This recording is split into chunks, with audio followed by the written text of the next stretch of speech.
Academia Papiamento te presenta Festival Big Conta Bocó. Cada quien tiene una historia. Esta grabada en la memoria. Ahora nos te compartir historia para si vos sabí. Saca fue dicho y proverbio.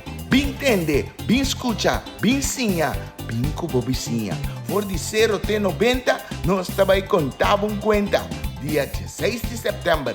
Plaza Hotel, 6 horas da tarde.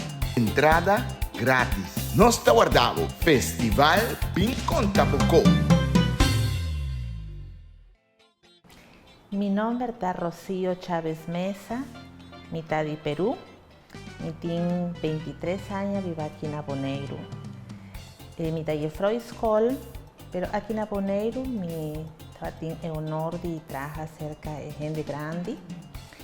Mi hobby, mi pasión da turcos que tienen a ver con arte, danza, música, pintura y ahora aquí escribí cuenta y conta cuenta.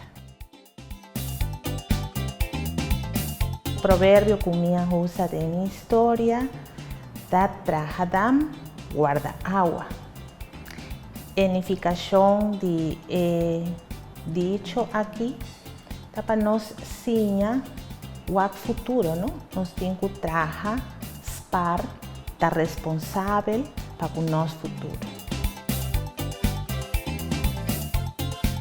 A história como escrevi é uma história especialmente para muito chiquito, com les de fundo, bonita les.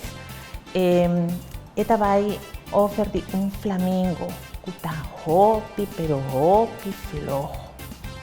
Agora, se você quer conhecer se ela tinha sua les em vida, você tem que vir guac, escuta, o festival aqui, Bim Conta Bocó.